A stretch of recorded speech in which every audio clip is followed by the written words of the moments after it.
Je vais reprendre sur l'actualité et les raisons de la colère maintenant, parce que ça commence à bien faire. Pour ça, on a remarqué quand même que dans les échanges avec les uns et les autres, les psychiatres qui sont pas engagés dans un conseil d'administration de syndicats, savent pas toujours ce que c'est. Donc la convention, Thierry vient de vous rappeler que c'est le texte qui définit les relations entre les médecins libéraux et la sécurité sociale, donc qui dit les secteurs 1, 2, 3, l'OPTAM, le niveau des honoraires, les modalités, quand est-ce qu'on peut mettre le MPF quand on reçoit des parents, etc.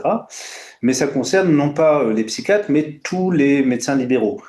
Donc c'est un texte extrêmement complexe et soumis souvent à des interprétations. Donc la négociation conventionnelle, elle est tous les 5 ans, c'est ce dont Thierry vient de vous parler. L'autre notion très importante, c'est l'ONDAM, l'objectif national des dépenses d'assurance maladie, c'est-à-dire que chaque année, l'Assemblée nationale, le Parlement, définit combien l'État prévoit de dépenser, c'est un objectif, pour la santé. Et dans cette ONDAM, il y a une partie pour les soins de ville. Et donc, ça, c'est important de surveiller ça pour ce qui nous concerne, d'autant plus qu'il y a un comité d'alerte, qui est une structure interne à l'assurance maladie, enfin, je crois interne d'ailleurs, pas sûr.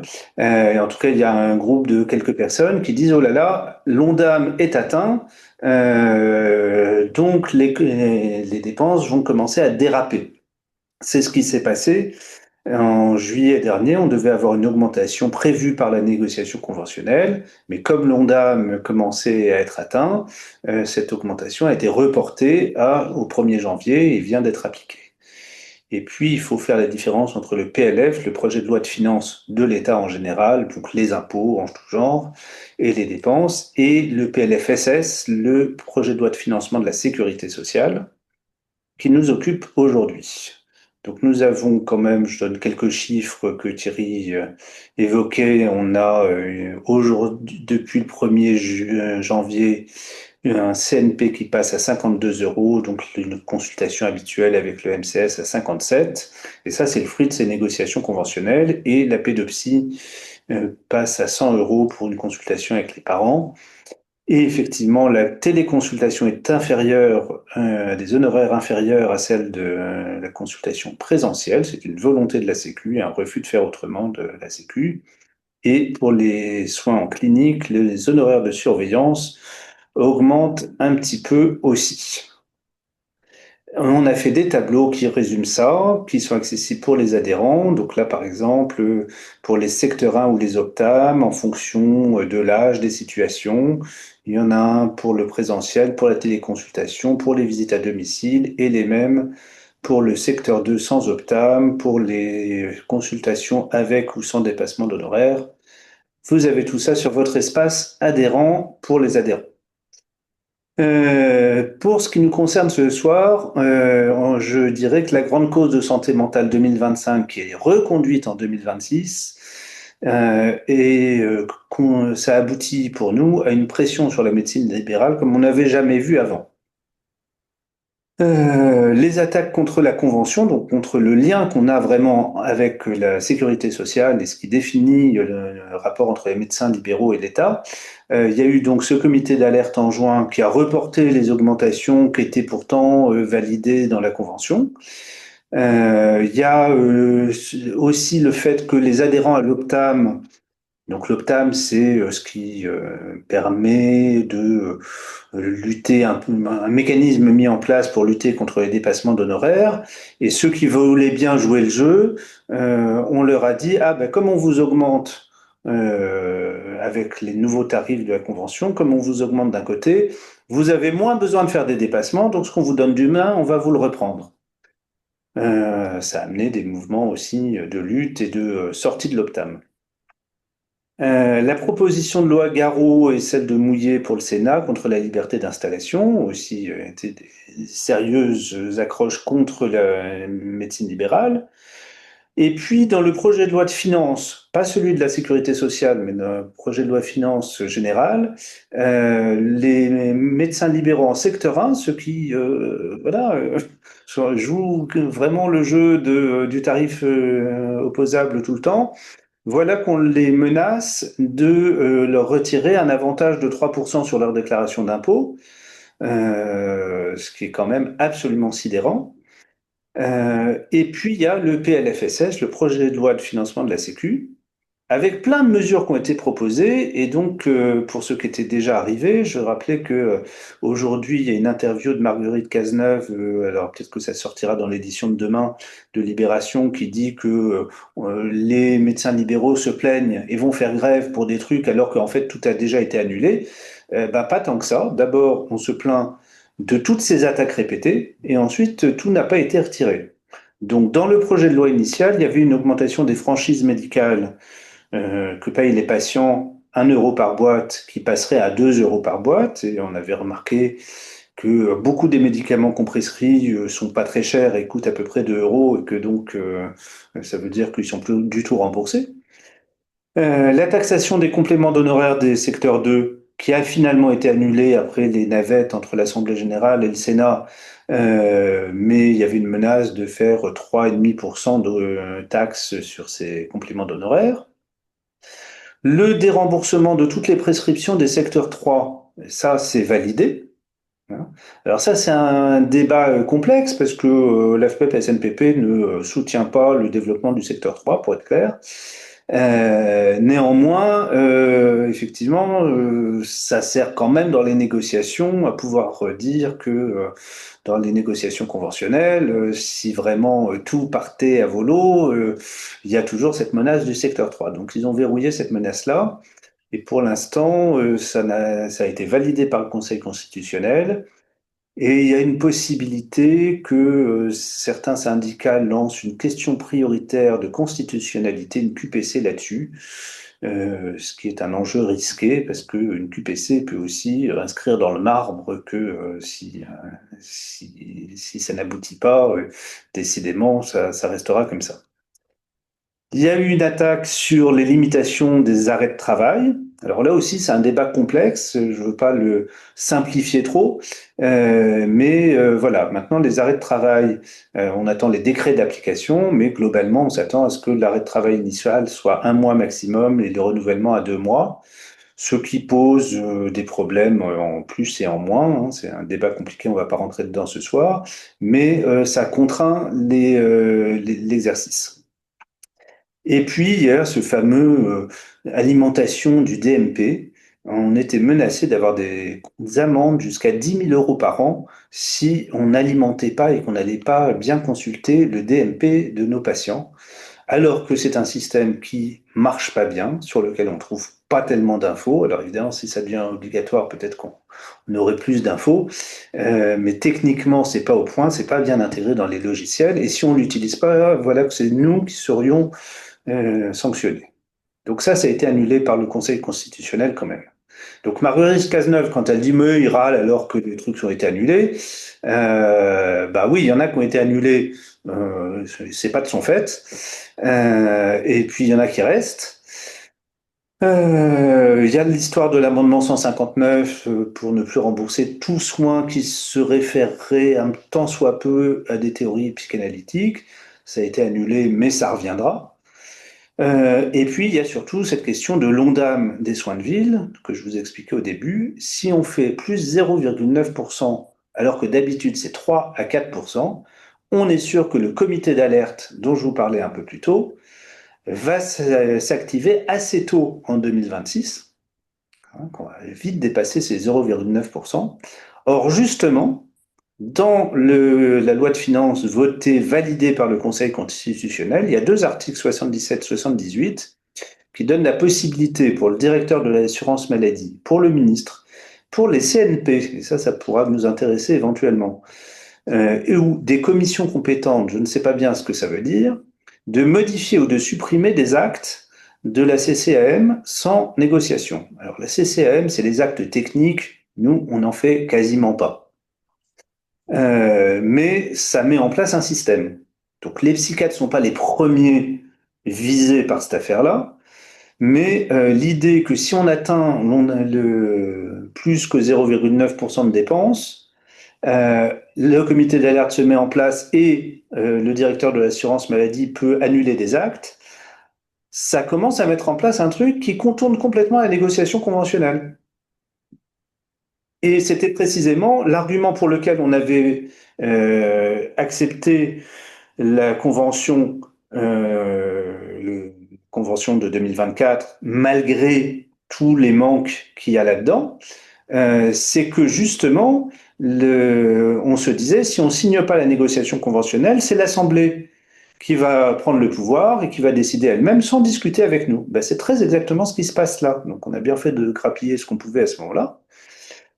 Euh, ensuite, je vois un petit message, l'article 60 sur les versements des honoraires des internes quand ils vont faire un stage d'interne chez les généralistes en particulier, mais déjà un petit peu chez certains psychiatres, des honoraires étaient versés aux médecins chez qui il y a le stage et maintenant seraient plus versés aux médecins. Donc ça va considérablement réduire l'intérêt de recevoir des internes, d'avoir des coûts dessus et d'avoir aucun dédommagement dessus. Et donc Stéphanie Rist avait offert un courrier là en début d'année aux représentants du monde libéral en disant mais vous inquiétez pas, la possibilité pour le directeur d'assurance maladie d'annuler des actes ou de modifier leur montant n'est qu'une possibilité, sûrement pas une obligation, et elle n'y aura pas recours tant qu'elle est ministre. Bah oui, mais on a vu le nombre de ministres, ça ne nous a pas énormément rassurés. Donc pendant 2 mois, sans doute que ce ne sera pas appliqué, mais l'année prochaine, c'est hyper inquiétant. Donc on voit les taux se resserrer comme ça, et c'est quand même de plus en plus inquiétant. Il y a aussi l'histoire du cumul emploi-retraite. Si vous avez, qui va changer pour ceux qui prennent leur retraite à partir du 1er janvier 2027. Si vous prenez votre retraite avant 64 ans et que vous voulez un cumul emploi-retraite, chaque euro gagné dans votre activité est déduit de votre pension de retraite. Entre 64 et 67 ans, il y a une déduction partielle et si vous prenez votre retraite après 67 ans, vous pouvez cumuler vos honoraires et votre pension de retraite. Ça pose des problèmes pour les semestres acquis qui auraient donné le droit, en particulier à des femmes, suite à des grossesses, de partir à la retraite un peu plus tôt et qui n'y auront plus aucun intérêt si tout ce qu'elles gagnent est déduit de leur pension de retraite. On peut citer, Patrice l'a cité tout à l'heure, l'histoire de Fondamental, je passe vite là-dessus, mais enfin, qu'une association comme ça prenne le pouvoir, s'inscrive dans le code de santé publique, c'est quand même assez hallucinant. Et ça, c'est toujours en attente d'examen à l'Assemblée nationale. Et donc, dans toutes ces mesures, il y a des choses qui ont été annulées, mais le DMP, il est annulé par le Conseil constitutionnel à cause d'un cavalier législatif, c'est-à-dire que c'est pas dans le bon texte, ça devait pas être dans le PLFSS qu'il fallait mettre ça dans un autre texte et là ça aurait été validé. Mais sur le fond, le Conseil constitutionnel n'avait pas l'air si opposé que ça à ces sanctions. Les taxes sur les secteurs 2 sont annulées, mais les augmentations de taxes, mais Stéphanie Rist nous annonce que ça reste quand même un sujet de préoccupation très important et qu'il y a quand même des gens qui exagèrent beaucoup. Alors, qui est-ce qu'elle vise? Est-ce qu'elle vise bien les PUPH qui ont une activité libérale et qui se prennent 300 euros de consultation ou est-ce qu'elle vise les psychiatres libéraux parisiens ou l'ensemble de ceux qui dépassent de plus de 30% les honoraires conventionnels? On ne sait pas. Donc, on a un gros problème sur l'attractivité de la psychiatrie libérale. Je vous passe ces histoires de chiffres, juste celui-là quand même, pour rappel, sur la droite, ça doit être 2024, je pense, ou 22, ou 23, 21. Et on voit que les secteurs 2, la proportion de secteur 2 chez les psychiatres libéraux est à peu près la même. Depuis la création de l'Optam, il y en a eu de plus en plus, et là, il y en aura sûrement de moins en moins. Et les secteurs 1 représentent quand même plus de la moitié de l'effectif. Ça, c'est les pyramides des âges, on peut y revenir si vous voulez. Donc, dans tout ça, on se demande quel est le projet pour la santé. Il n'y a rien de constructif dans tous ces textes, dans tous ces amendements. Il n'y a pas une perspective qui va améliorer l'accès aux soins, la qualité des soins, etc. Il n'y a rien qui est fait avec les représentants de la profession. C'est-à-dire que ce qui se passe à l'Assemblée nationale, les députés décident eux-mêmes à qui ils parlent et ils s'en foutent de savoir s'il y a un syndicat ou pas. Quand on fait du grabuge, là, ils sont bien obligés d'en tenir compte, mais sinon, ils font en fonction d'intérêts électoraux à très court terme et pas, et donc indépendamment de nous. Ils viennent décider comment on doit travailler. Ce qui confirme donc qu'on a bien fait de signer ces négociations conventionnelles parce qu'on avait peur que sinon le Parlement décide tout seul, ben on voit ce qu'il se met à faire. On peut remarquer que toutes les mesures qui sont mises en place sont que des mesures de déremboursement. Hein, on pourra en parler sur le cas du secteur 2 en particulier. Et que donc rien n'est fait pour restructurer les soins. Donc, tout ça ne peut pas durer et ça a amené à tous les syndicats à passer de la photo de gauche à la photo de droite et à dire on va s'unir tous ensemble et aller devant le Panthéon faire une manifestation et un mouvement de grève. Alors, on va rentrer dans les détails pratiques de ça. La manifestation, d'abord, du samedi 10 janvier à 14 heures à Paris, partira du Panthéon. Nous aurons une belle banderole jaune fluo pour réunir les psychiatres. Et vous avez là le trajet, ça va jusqu'au boulevard du Montparnasse et ça finit, comme toujours, devant le ministère de la Santé, comme toujours pour les manifestations de médecins. On vous attend nombreux, on vous attend à Paris, sauf si vous pouvez être suffisamment nombreux localement dans d'autres villes pour que ça fasse une manifestation conséquente qui se voit. Sinon, venez à Paris, on vous accueillera. Et puis, la question du mouvement de grève. Donc, il y a un mouvement de grève, on en parle dans plusieurs newsletters depuis un moment, entre le 5 et le 15 janvier, donc à partir d'aujourd'hui. Néanmoins, on a eu conscience, on a eu beaucoup de retours sur le fait que fermer pendant 10 jours pour une activité libérale, c'est quand même pas facile. Et donc, si on veut être efficace et que ce soit à peu près suivi, on a proposé de focaliser sur 3 jours l'activité pour les psychiatres libéraux, la grève pour les psychiatres libéraux, avec l'idée que les médecins généralistes feraient sûrement plus la première semaine, les spécialistes peut-être plus la deuxième, ça dépend des visions des syndicats. Mais si on peut faire au moins 3 jours, tous les uns et les autres, pendant cette période, c'est bien. Et donc avec Avenir Spé, on proposait de se caler tous ensemble sur une grève du lundi prochain, 12 janvier, jusqu'au mercredi 14, qui correspond à la période à laquelle les chirurgiens ont organisé un exil à Bruxelles pour ne pas être réquisitionnés dans leur service.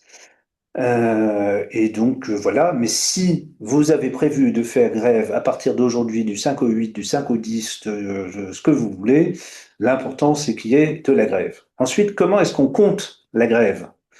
Il y a des sites qui fleurissent, qui affichent des intentions, mais ces intentions, on n'a pas voulu suivre ça, parce que si on affiche une intention de 50 000 personnes qui vont faire grève et que à la fin les chiffres de la Sécu montrent qu'il y a une baisse d'activité de 1%, bah en fait on va ridiculiser complètement notre mouvement. Donc on va miser sur ce qui est crédible, ce qui est possible, ce qu'on arrive à faire. Et l'important, ce sera que les chiffres de la Sécu comparent janvier 2026 et janvier 2025 et qu'il y ait une baisse d'activité sur cette période-là. Et ça, ce sera les vrais chiffres. La Sécu ne les donnera pas forcément. Habituellement, elle ne les donne pas, mais elle les a. Et si il y a quelque chose de significatif, nous, on finit toujours aussi par les avoir. Vous pouvez annoncer votre grève sur vos pages Doctolib.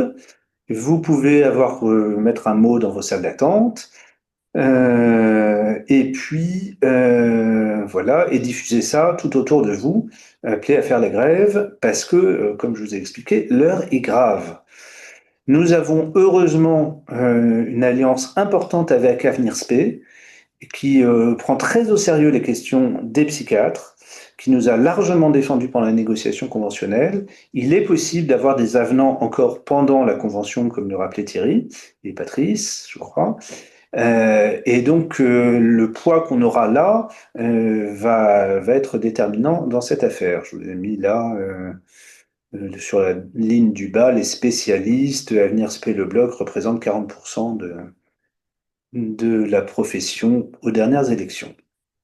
Voilà pour cette présentation et